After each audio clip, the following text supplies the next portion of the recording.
Happy Sunday, beautiful people. Looking for my pen.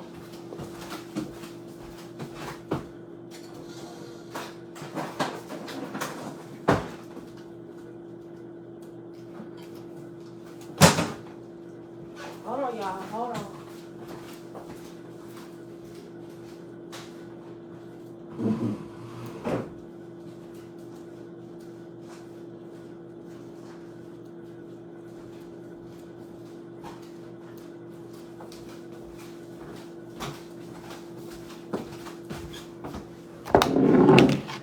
All right, beautiful people. The sun is out shining bright. I wish I could leave it open. I can't really see. The camera look kind of fuzzy on Facebook. Hold on.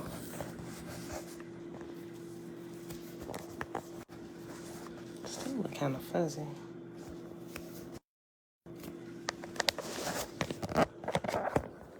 All right. Shayla, great rising, girl. Hey, girl. Hey. Here. All right, y'all. Hope y'all enjoyed y'all day off yesterday. Early, it's out early. I love it. I wish I could leave it open. But it might be blinding to y'all. So we'll leave it closed for now. All right, y'all. Happy Sunday. It is April the 24th, 2022, day 90 of year 4 of reading through the books of the law and the prophets, another 4-year consecutive day count. Day 1108. Today we're going to pick up in OAHSPE on page 27.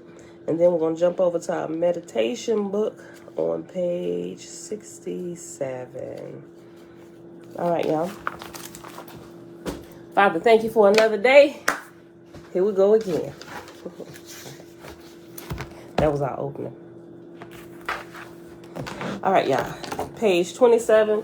We're starting at chapter 12 of the OAHSPE. Thailand. Hey, girl. Hey. All right, y'all.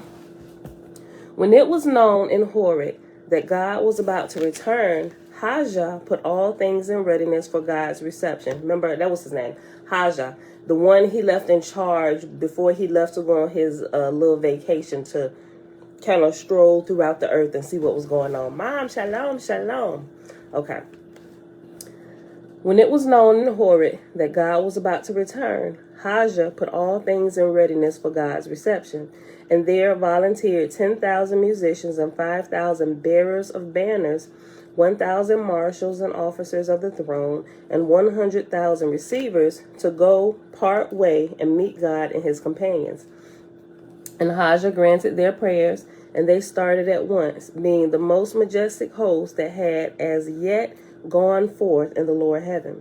And when they were a little way off, behold, God and his ship of fire approached in the heavenly splendor, and the marshals met him and laid hold of the haniv of the ship, whereon all the hosts did in like manner, save the musicians who sang and played. When they drew near and entered Horeb, Hajjah broke down from his high estate and left the throne, running to meet God as a child would run to his father. And when the multitude saw this, they also broke loose from decorous behavior and gave full vent to their outbursting love for God and his hosts. And all the people became as a tumult and rivalry of rejoicing.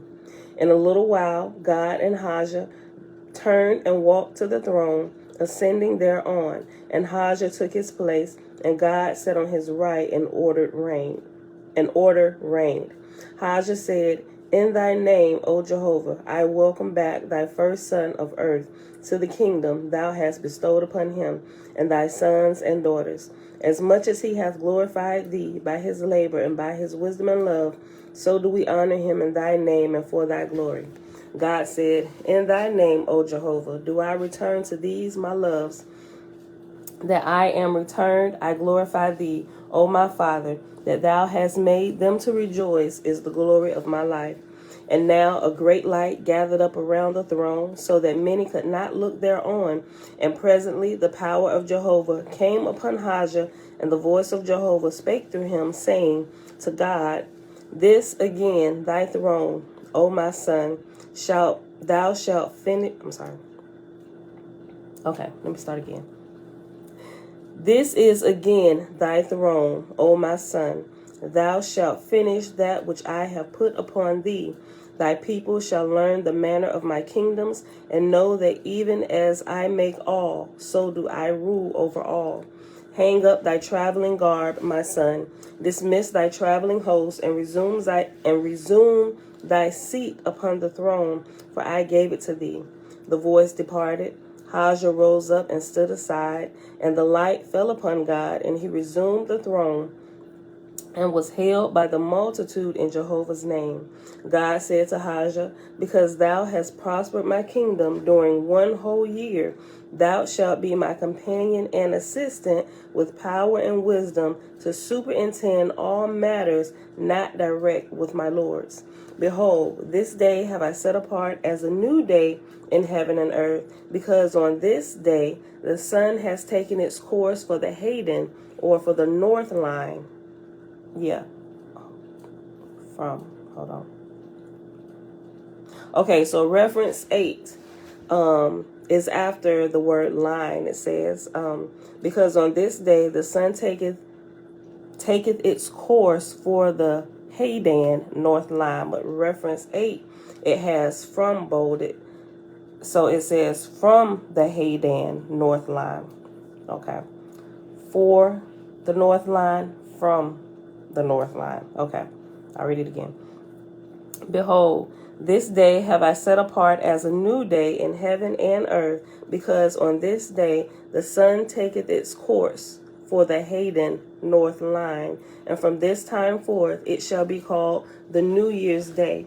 So shall it be from this time forth, the day of the relief watch in Horeb. And after Horeb, it has letter H for reference.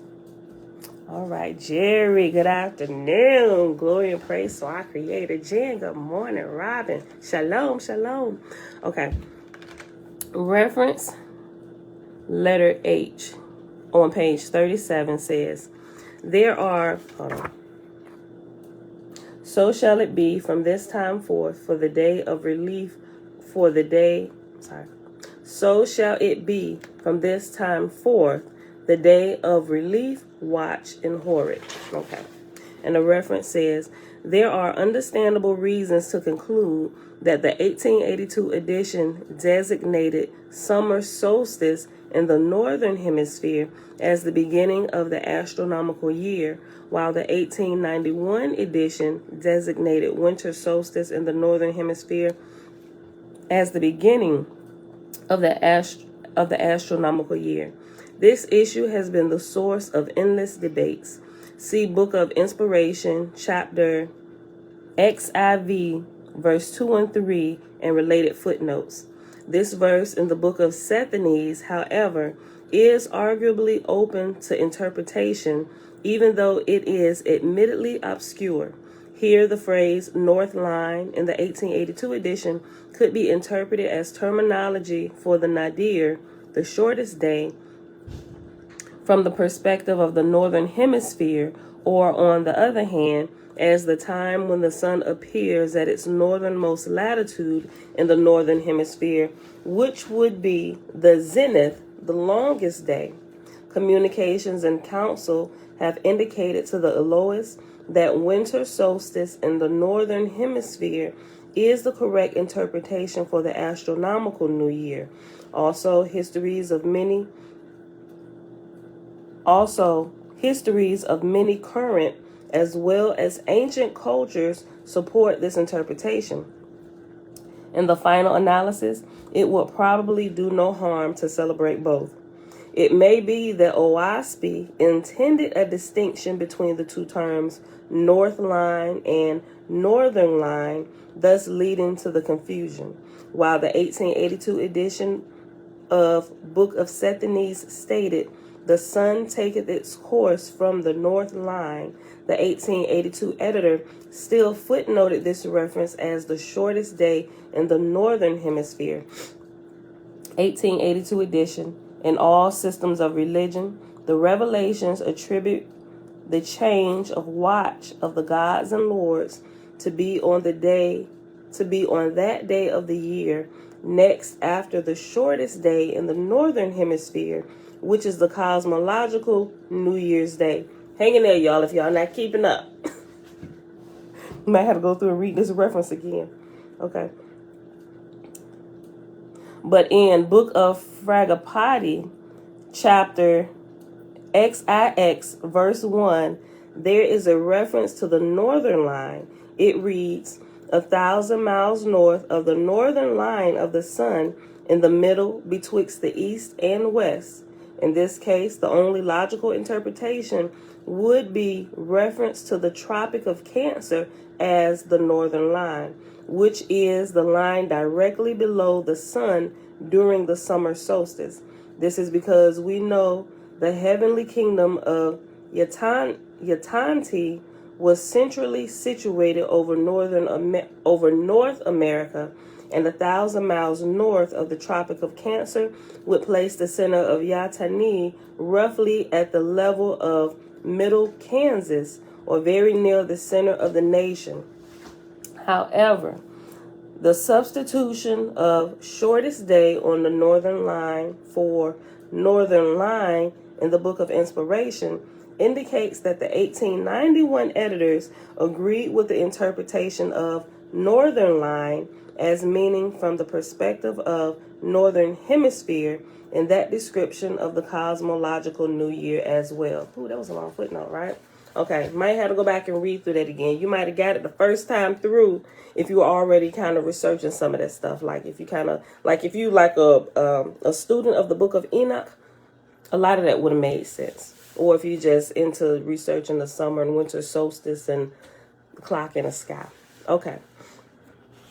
Verse 14, chapter 12, page 27 of the OAHSPE.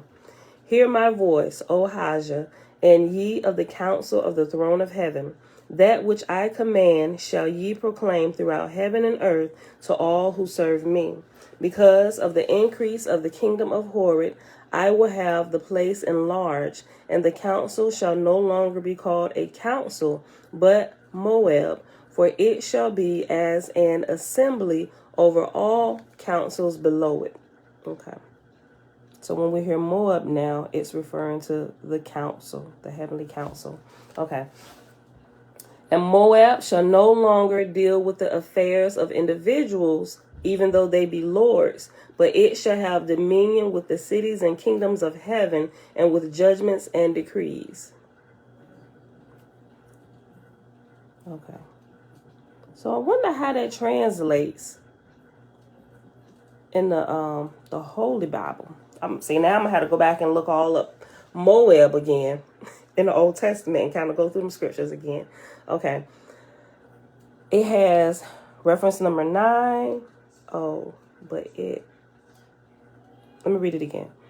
And Moab shall no longer deal with the affairs of individuals, even though they be lords, but it, and after it has the reference number 9, and reference number 9 says she, right? So if you interchange the it with she, it would be, and Moab no longer deal, and Moab shall no longer deal with the affairs of individuals, even though they be lords, but she shall have dominion with the cities and kingdoms of heaven, and with judgments and decrees. But in all matters of less degree, this my son Haja shall have dominion. And thou, O Haja, shalt build thee a house in Horeb near this throne, and it shall be thy house and the place of thy business. And that is the end of chapter 12. On to chapter 13. We're making good time today. 14 minutes. Okay. So God enlarged the place of Horeb and built 1,000 more pillars of fire, enlarging the circle and otherwise making it a place of splendor. And God called together the recorders from the libraries of heaven and caused them to select 100,000 new members for the house of Moab. And parentheses, after Moab, it has parliament, right? So parliament is also another name for like a council or a government or current ruling government. Like they use parliament over in like the UK, but we just use the term government here in the US.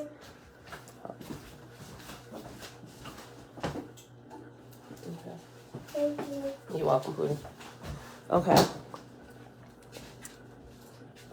I'll just read this verse again. So God enlarged the place of Horeb and built 1,000 more pillars of fire, enlarging the circle and otherwise making it a place of splendor. And God called together the recorders from the libraries of heaven and caused them to select 100,000 new members for the house of Moab, Parliament, choosing them from the highest on the list. In this matter, God said, "Seek not the most learned, nor the most prayerful for members, but choose ye such as rank highest in assimilating to Jehovah and to their fellows, for such are the first to become gods and goddesses."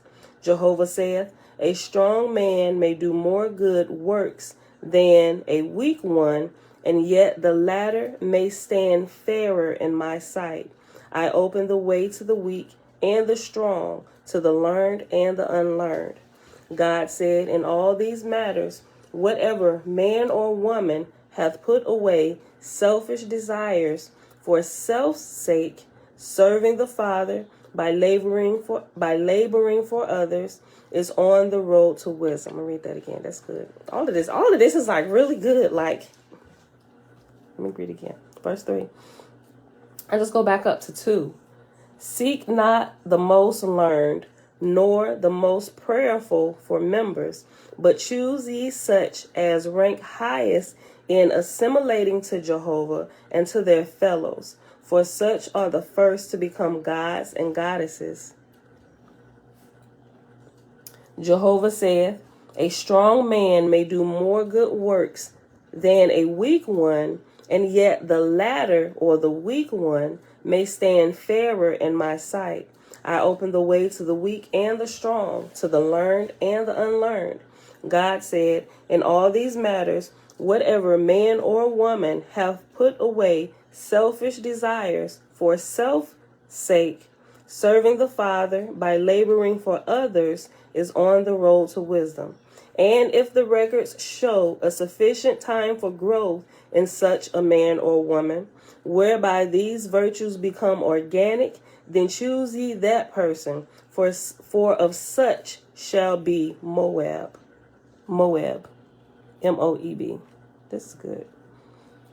Verse 4. "So the laborers gathered from the heavens around about Agni and built Moab within, suitable for the members to be seated according to their rank. And when it was finished, on the same day, the recorders brought the new members, and they went into the temple in their respective places. And when seated, God spake from the throne, saying, To thee, O Jehovah, have I built the house of Moab in Horeb, and by thy wisdom have I chosen the members thereof. To thee, O Father, I dedicate this house, and it shall be thy house. Give us of thy light, O Jehovah, that we may not err.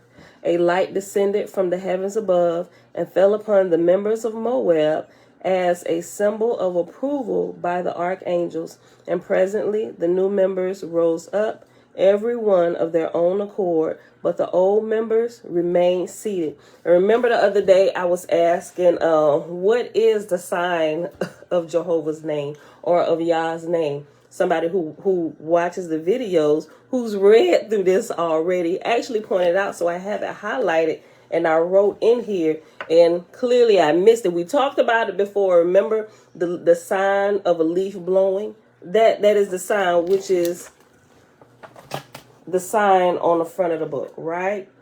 I'm gonna read it. It's going to describe it. It doesn't look like what it is described here, because it's like nice and polished. But here's what it's described as. God said, "Above your heads I make the sign of Jehovah's name, in a circle of fire, and the cross and the leaf of life, for by it are ye sworn to the Father's labor."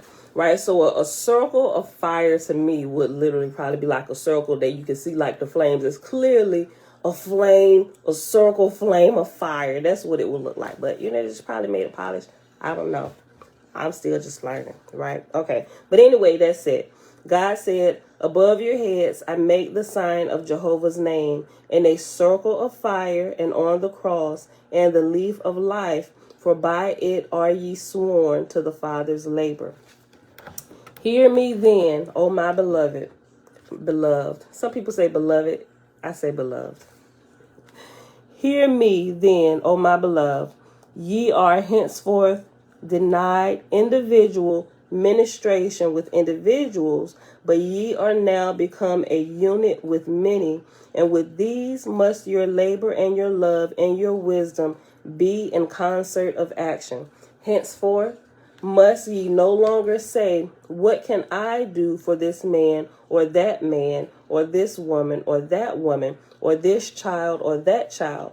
For this is individual labor, and on the earth such ministration belongeth to the Ashars, and in atmosphere such ministration belongeth to the Asaphs. But ye shall minister to organic communities who are composed of individuals. For there are communities for factories, and others for education, and others for treatment of the sick, and such communities exist both on earth and in heaven. And ye shall divide yourselves into groups for this purpose, and every group shall have its special business in charge, and each group shall stand in Moab as one member of Jehovah's. Let me read that again. Ye shall divide yourselves into groups for this purpose, and every group shall have its special business in charge, and each group shall stand in Moab as one member of Jehovah's judgment seat. According to your talents shall ye divide and group together, choosing such department wherein each one hath the greatest wisdom and strength. Withdraw then, and thus complete your groups according to the rates my proper officers will assign, and then return again into Moab, and in Jehovah's name take the seats allotted to you all. All right, next chapter. I got to keep checking my numbers because they got Roman numerals, but I'm writing it along. It's like, oh, let me just do this. 15, 16, 17. Okay, chapter 14. On the second day after the house of Moab was completed, and all the members were in their respective places, Jehovah spake through God, saying, now is the beginning of the second resurrection. Even as the corporean put off the corporal body, and is born a spirit, becoming the first resurrection, so are... I just completely got that. Wait a minute. Okay. Let me read it again. Wait. Okay. On the second day after the house of Moab was completed, and all the members were in their respective places, Jehovah spake through God, saying, now is the beginning of the second resurrection. Now is the beginning of the second resurrection. I'll make this note. I'm going to double check myself later. Okay. Now is the beginning of the second resurrection. Even as the corporean put off the corporal body, and is born a spirit, becoming the first resurrection, so are ye putting away individual self and becoming an organic community, the beginning of the second resurrection. Okay. As they of the first are for individual self.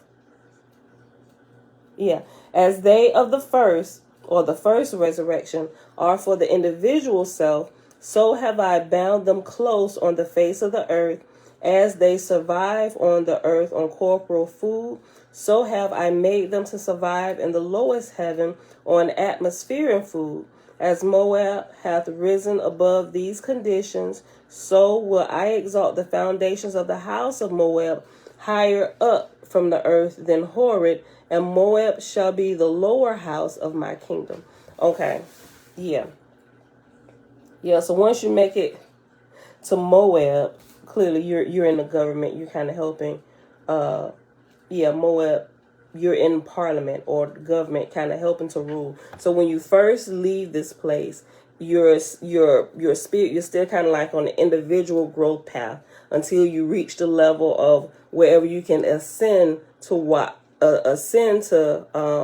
the next level, I guess, which is Moab, or the next level of spiritual growth, where you operate in groups, or, you know, it says you no longer operate as individuals, right? So it would be you operating as a community government type thing. I'm doing some more looking into this, but I thought this explained it really well. Okay, I read through again.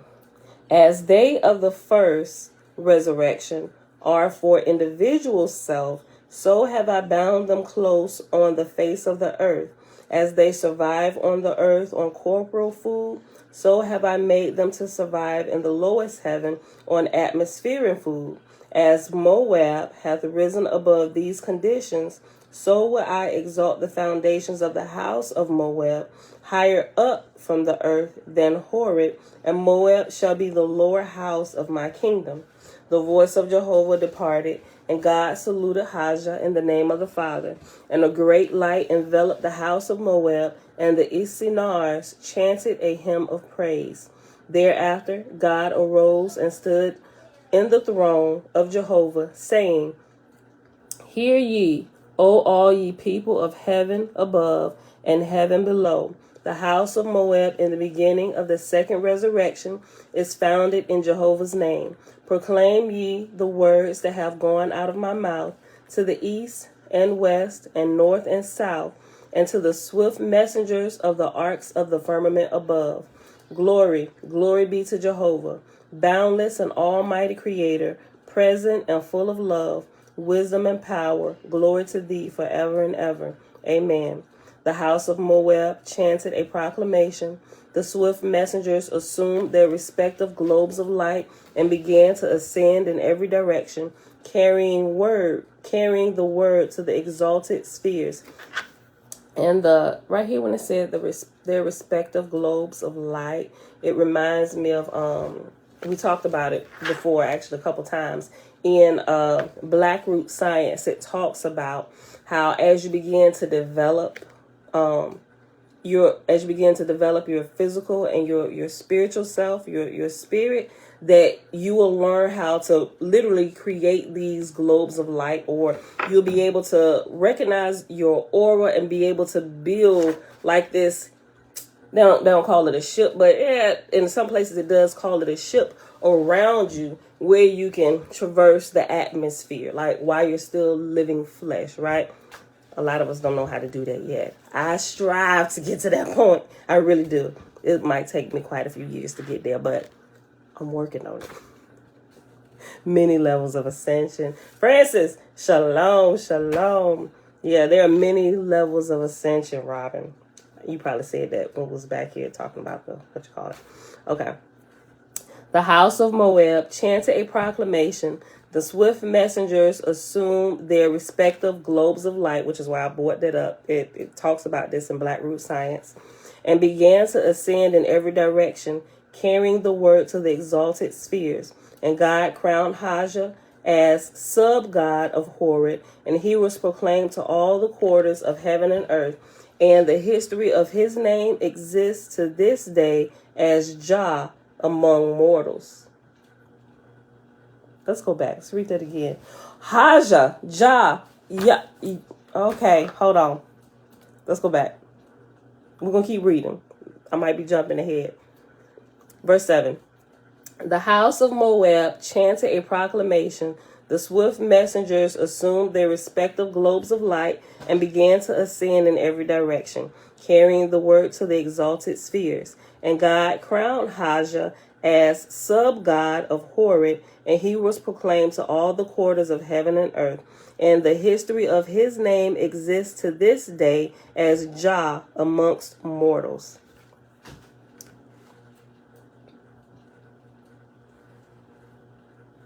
Okay, where we at? Ooh, 30 minutes on the dot. We're going to end right there. All right, so that's the end of chapter 14, y'all. We'll read it tomorrow. Okay.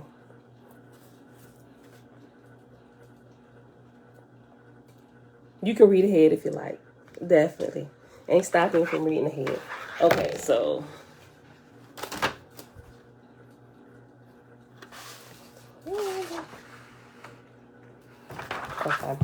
right, let's hop over to the meditation book, y'all.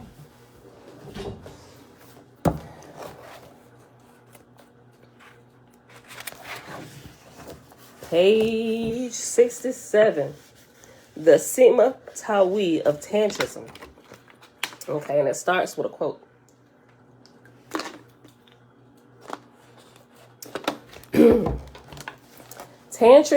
Quote, Tantric influence, however, is not limited to India alone, and there is evidence that the precepts of Tantrism traveled to various parts of the world, especially Nepal, Tibet, China, Japan, and parts of Southeast Asia. Its influence has also been evident in Mediterranean cultures, such as those of Egypt and Crete, end quote. And it has a reference 13, and it says The Tantric Way by Ajit Mukherjee and Madhu Khanna. So, name of a book for reference 13. Okay, end quote. And that quote is by Ajit Mukherjee. First name Ajit, last name Mukherjee, Mookerjee, Indian scholar, author, from the book The Tantric Way. Okay. Tantric yoga is purported to be of the oldest system of yoga. Tantra yoga is a system of yoga which seeks to promote the reunion between the individual and the absolute reality through the worship of nature and ultimately the cosmos as an expression of the absolute. Since nature is an expression of God, it gives clues as to the underlying reality that sustains it and the way to achieve wisdom, i.e., transcendence of it. The most obvious and important teaching that nature holds is the idea that creation is made up of pairs of opposites, up, down, here, there, you, me, us, them, hot, cold, male, female, yin, yang, etc. The interaction of these two complementary opposites we call life and movement. Insight, wisdom into the true nature of reality gives us a clue as to the way to realize the oneness of creation within ourselves. By reuniting the male and female principles in our own bodies and minds, we may reach the oneness that underlies our apparent manifestation as a man or woman. Thus, the term Tantra means to create a bridge between the opposites, and in doing so, the opposites dissolve, leaving unitary and transcendental consciousness. Let me read that again. Thus, the term Tantra means to create a bridge between the opposites, and in doing so, the opposites dissolve, leaving unitary and transcendental consciousness. The union of the male and female principles may be effected by two individuals who worship God through God's manifestation in each other, or by an individual who seeks union with God through uniting with his or her female... Read that again. The union of the male and female principles may be effected by two individuals who worship God through God's manifestation in each other, or by an individual who seeks reunion with God through uniting with his or her male or female spiritual partner. All men and women have both male and female principles within themselves. In the Egyptian philosophical system, all Netaru, or God principles, emanate from the one God. When these principles are created, they are depicted as having a male and female principle. All objects and life forms appear in creation as either male or female, but underlying this apparent duality, there is a unity which is rooted in the pure consciousness of oneness, the consciousness of God, which underlies and supports all things. To realize this oneness consciously deep inside is the supreme goal. That's good. Boy, you get married and trying to bring them principles together and bring that oneness, boy, it is quite a journey. Trying to get the male and the female, the husband and the wife to come together, work as a team. Look, we're trying to get this power flowing, but you're fighting against one another. I got all the power. I got all the power. No, my G, you have a portion of the power. Let's bring it together and light up the city. In Tantrism, sexual symbolism is used frequently because these are the most powerful images denoting the opposites of creation and the urge to unify and become whole. For sexuality is the urge for unity and self-discovery, albeit limited to physical intercourse by most people. Let me read that again. That's good. In Tantrism, sexual symbolism is used frequently because these are the most powerful images denoting the opposites of creation and the urge to unify and become whole. For sexuality is the urge for unity and self-discovery, albeit limited to physical intercourse by most people. If this force is understood, harnessed, and sublimated, it will lead to unity of the highest order, that is unity with the divine self. So remember how I kind of explained, I'm about to show you the picture. We all adults here, so we about to see. You sent me an email? I'm going to look at it a little bit later, Jen, once I get done. Okay, so we all adults here, and if you got the book, you will see that it's showing the male and female coming together. It's showing the parts, right? Okay. So remember I told y'all about the book Sacred Sexuality by OAHSPE. I just think all married couples should have a copy of that book. Even if you aspire to be married, even if you're not married, get the book if you can, right? Because even if you don't have a partner yet, understanding those principles of male and female which exist inside of yourself, whether you are a male or a female, the principles exist within you as a whole, as one, right? But also on a little bit higher scale, they exist, and you women embody that female principle, and on that next level up as well, the men embody that male principle, to where that next level of unity doesn't happen until these two parts come together. First, you have to bring the oneness, the unity inside yourself, and then with a partner, and then with the one. Y'all gotta get it. When you understand that it's more than just sex and having a good time.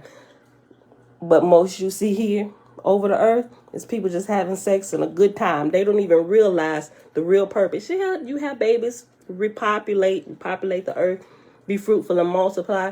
But there is such a few more levels higher than just the basic level. Most of the earth is just operating on a basic level of sexuality, right? Okay.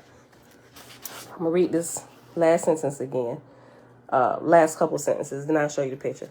In Tantrism, sexual symbolism is used frequently because these are the most powerful images denoting the opposites of creation and the urge to unify and become whole. For sexuality is the urge for unity and self-discovery, albeit limited to physical intercourse by most people.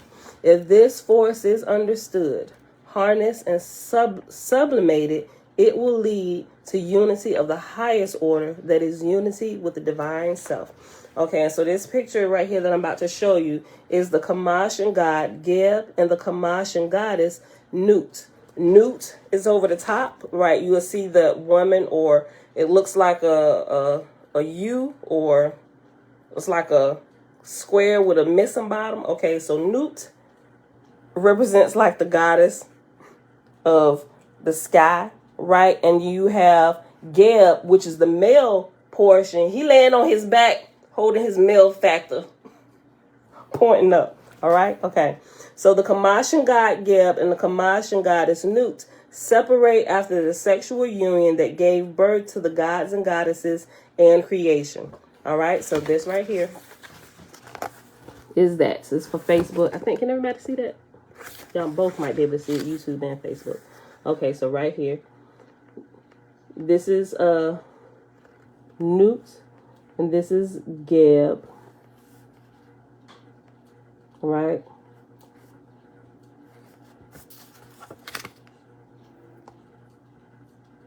for YouTube. Newt, goddess, Geb, male. All right. And below, you have 3 depictions of the god Asar in tantric union with a Set. So it's the same picture, but it looks a little bit different, right? And you also see it, we're going to get to it, you'll see it in India as well, right? Okay, so Facebook, it's the same thing, different characters. Remember the different versions of the different stories with the different gods and goddesses. Okay, so you have this one here. This would be Geb, but it's not Geb. It's Asar. Well, all of these are depictions of Asar, and the bird flying over Asar is a Set, right? Okay, so let's see. Both, I think it's both Facebook and Haru consciousness. A Set in the wing form hovers over the reconstructed penis of dead Asar. No, Asar uses his right hand. See, he's holding up his penis. But we also see this story in the Bible with Nimrod and the mama wife. Oh my goodness, listen. All of these stories are making sense now in the Bible. Y'all probably remember that term, me labeling Nimrod's, remember? Because Nimrod married his mama. She then became his wife, right? And then when Nimrod was murdered, his body was all cut up into pieces, and the only piece she could find was his penis, right? And all the obelisk in America and all the other places was a representation of Nimrod's phallus or his penis. All of these stories, I'm understanding a little bit more day by day and how they all go together and how even that is taken from Egyptology, right? But they just remove everything Egypt, so to speak. Wait a minute. Okay. It's going. Sorry. My Wi-Fi was a little shaky. I forgot to cut my Wi-Fi off because I was having some issues with it last night. I just cut it back on. Okay. Drawing found in an ancient Egypt, but in tongue-tied. Drawing found in an ancient Egyptian building of the conception of Haru. And this last one was the drawing of this that they found. That's what it's referring to right here, right? Okay. A Set representing the physical body creation and the dead body of Asar representing the spirit, that essence which vivifies matter, are shown in symbolic immaculate union compared to the Kali position on the following page. Begetting Haru symbolizes the immaculate conception which takes place at the birth of the spiritual life in every human, the birth of the soul, the Ba. In humans is the birth of Haru, i.e. the immaculate conception of Jesus Christ, right? It's the birthing of your spirit.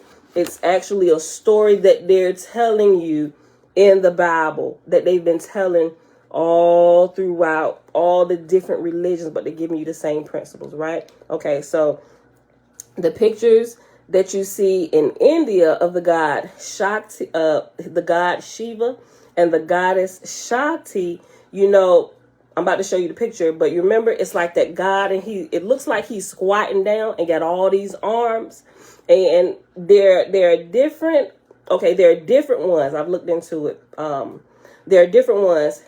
One of them, which is this top picture, has the god Shiva kind of like squatting down, and no, I'm sorry, not Shiva, Shakti squatting down, but Shiva is laying on his back, holding up his male factor while she dropping it down on him, right? Okay.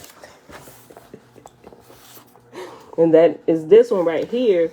But it's not that they were over sexual civilization. They were literally by these drawings, because we understand things in stories and physical and what we can relate to in our life right now. So they use these to explain these principles to us. The sexual union represents how the body and the spirit become one, right? And then when you become one within yourself, you become whole. Now you can have this whole same tantric experience, or the union with the creator, right? So they show us these they try to explain these principles to us through these type of sexual pictures. It's not porn or anything like that, but for those who are taught appropriately, they'll get it and they can see, right? Okay, so that was the god Shiva and his consort Shakti, Robert Betwabu.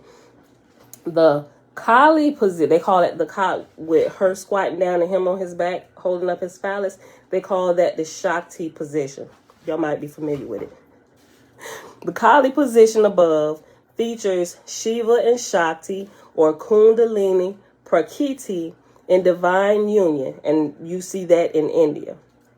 As with Asar and a set of Egypt, Shiva is the passive male aspect who gives the life, who gives the life essence, or the spirit and creative impetus to Shakti. I'm sorry, I done screwed that whole sentence up. Let me go back. I'm gonna start it over. The Kali position above features Shiva and Shakti, and in parentheses it has Kundalini Prakriti. Kundalini Prakriti in divine union, India. As with Asar and a set of Egypt, Shiva is the passive male aspect who gives the life essence, spirit, and creative impetus, and Shakti is energy, creation, the active aspect of God. Thus, creation is akin to the idea of God making love with him herself.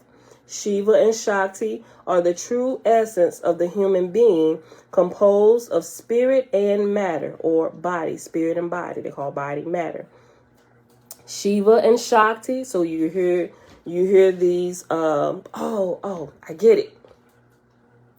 I heard somebody's voice I heard somebody's voice when I was looking into the Kundalini stuff. Shakti, Shakti is sometimes where it says Prakriti. Prakriti is sometimes shortened just to Prak, right? Shakti Prak. So yeah, if you probably don't know what I'm talking about, but it just helped me realize how to pronounce that right. Shakti Prak. Okay, let's just spelled it out here all the way. Let me just go back. I'll read it all over again. Still pulling my thoughts together, y'all. I'm sorry.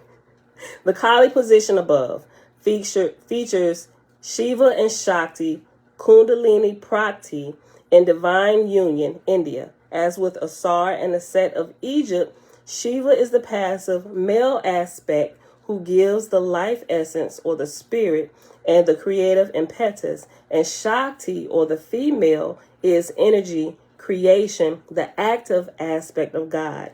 Thus, creation is akin to the idea of God making love with him or herself.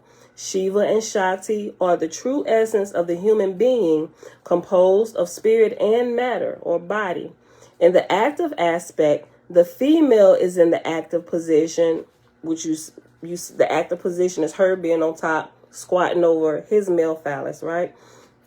In the active aspect, the female is in the active position, while the male is in the passive position.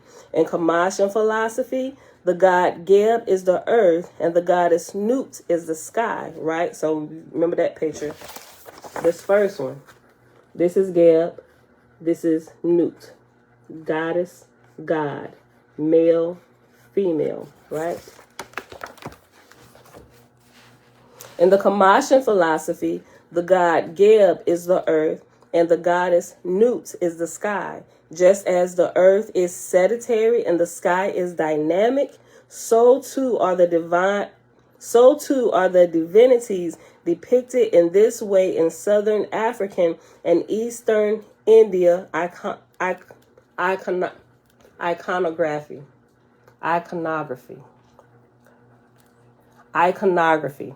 Using the icons, right? Iconography. Okay. Robin said, yes, the sacred union with the one within cosmic is unlike anything describable. When the sacred secretion, the kundalini, merges with the one through breathwork beyond this world. Yes, we had this conversation before. We was talking about it quite a few videos ago. But yeah, everybody should be getting to that point. That's why we're going, we walking through all the steps, y'all. We're looking at it from different angles, right? Realizing that everybody is talking about the same thing. Once you can get past the religious wars and fights over these characters on who was real and who was not real, my G, all the stories are talking about you and how you are to connect back to the divine, right? And so you can attain that goddess title status. You don't just walk around, what's up, God? What's up, goddess? Okay, goddess, I see you, my G. You still at the fleshly position. You cannot rightly call yourself a goddess. I mean, I get it in all theory, whatever. Okay, you on a path. But if you really understood, you wouldn't just be out there freely. I can tell a lot of them just freely kind of throwing it around. Because, I mean, not all of them. I can't really say that. But the ones who understand it a little bit more, they'll use the terms, but they don't throw it around like the newly awakened ones. What's up, God? Don't you know you a God? We own this place. Y'all, it's a circus down here. I'll just sit back and smile sometime. Okay, so the next picture, you got the same depiction. You have Buddha and his consort, right? So I'm going to show you the picture. Same thing going on, y'all. Go check into all this. Ain't got nothing to do with porn or depraved minds or anything like that. They're trying to teach you about the principle of oneness with these pictures, right? Okay. I know that it's kind of dark, but, you know, if you got the book, you can see it real good. Okay, now for YouTube, this picture right here. Right, that's Buddha and his consort. Buddha, y'all can tell who the Buddha is, right? See the little pineapple on top of his head, got his hair, all his energy put up on the top of his head. So he's in a passive position, while the woman is always on top, representing the creativity, right? He just sitting there like, come on, girl, put it on me, right? And she is just think about women. Women literally, they bring the creative force, the colorfulness to things, right? It's the perfect blend of the two. So they're showing it there. And of course, we haven't really talked about this, but look like the light going behind them or the sun over their heads. It represents the illumined state, right? That you've been enlightened, or enlightenment is happening, right? Okay. But it's going to get into that. I just wanted to point it out just in case you didn't know yet. Okay. Above, Buddha and his consort. Tibetan Buddhist representation of the Dharmakaya, the cosmic father, mother, expressing the idea of the supreme being as a union of both male and female principles. Notice that the female divinities are always on the top position. This is classic in Eastern and Kamachian mysticism. It is a recognition that the spirit or the male aspect is sedentary, while matter, the female aspect, is in perpetual motion, and the two complement and complete each other. Yeah, look, I know, right, Robin? I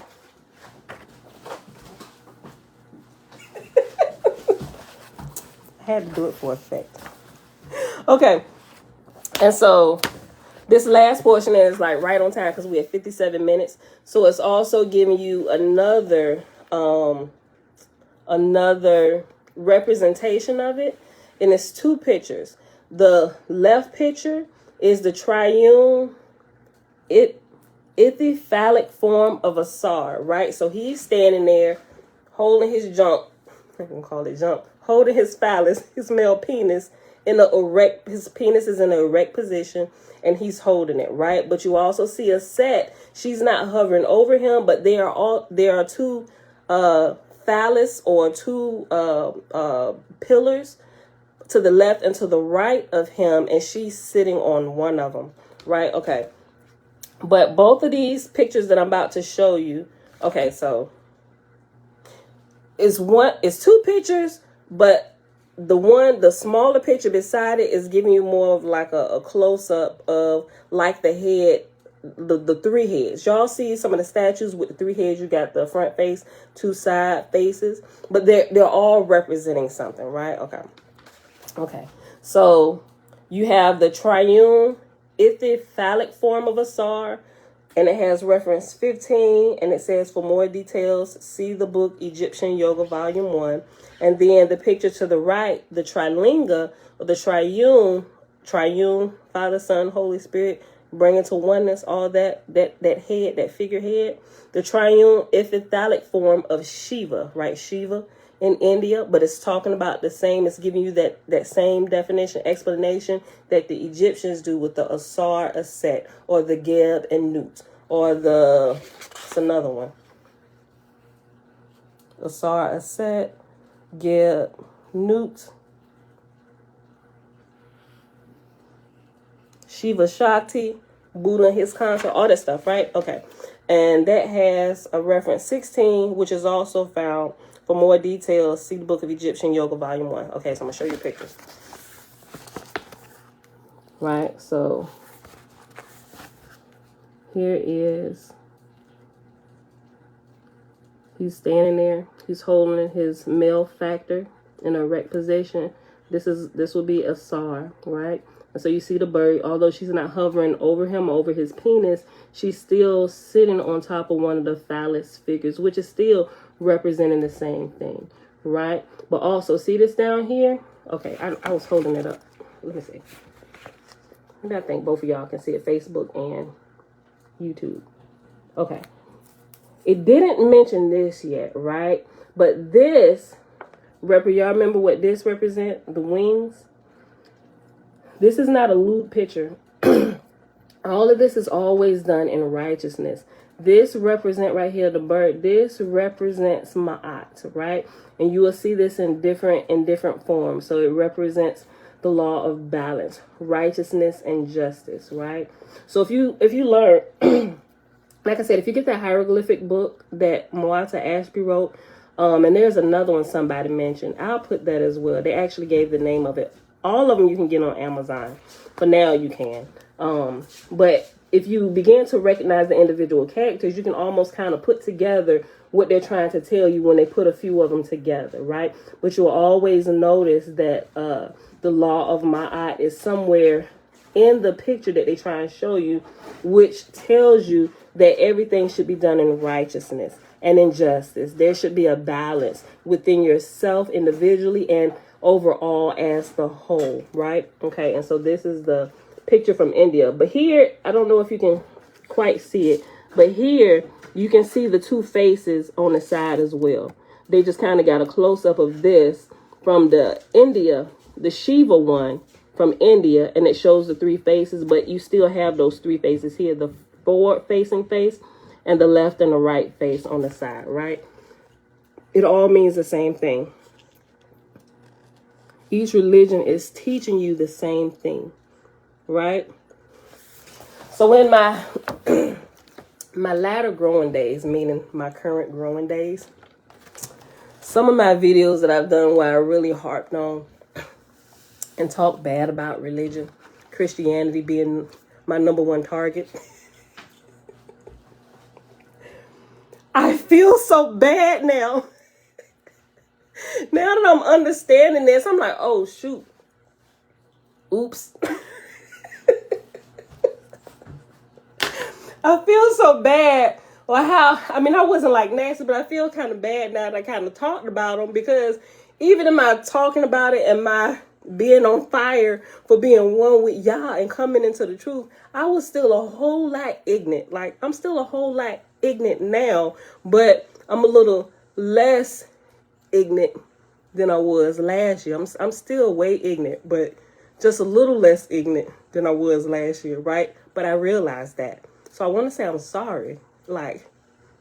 So I got to be careful when I talk about religions, because they literally are. Like, I had the concept, everybody's saying the same thing, but I'm understanding more of that concept today, right? All of the religions, although I still believe some of them are taught by charlatans who really don't understand and who haven't been taught the right way.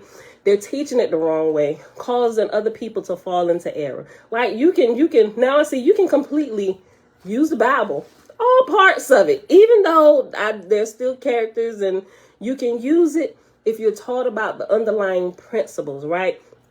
And you can teach it in the right way where you don't get people hung up on worshiping deities or the wrong things. Y'all get what I'm saying, right? Okay. So I'm going to leave my ignorant videos up. So even if you decide to go back to my earlier days and follow me up to here, you can see the ignorance transpire bit by bit into better understanding and wisdom. Apologizing for being ignorant. I ain't know. Nobody knew. Clearly somebody knew. We just didn't know. We the last to find out. All right. So with that being said, y'all, that's the end of our reading for today. All right. So I'm adjusting how I'm adjusting my look. I ain't adjusting my. I'm gonna say my hatred for wrong teaching,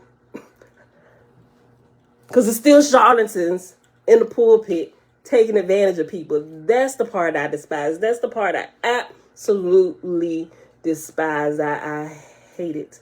I really hate people who take advantage of other people for the sake of filthy lucre, using God or using Yah to do it, right? That is despicable in the highest level to me, right? But even in my growing, I realized I could be a part of that ignorance. And for that, I'm sorry, people. I apologize, right? I'm really ignorant to a lot of things. As I began to wake up a little bit more, I learned that I didn't know as much as I thought I knew. So it's definitely a journey. It's a path that we're all on, you know. And I'm not taking it lightly. Neither should you, right?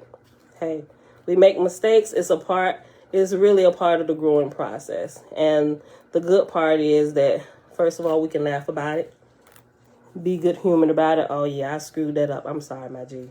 What I got to do, I'll pay for that. What I need to do. Oops. Yeah, I'll pay interest on that. I own that, right? As long as we keep that spirit about ourselves, you know, we'll get through okay, right? And I think when we have that type of attitude towards it, I believe like y'all is like, okay, go ahead, my G. We'll give you a little bit more grace. There you go.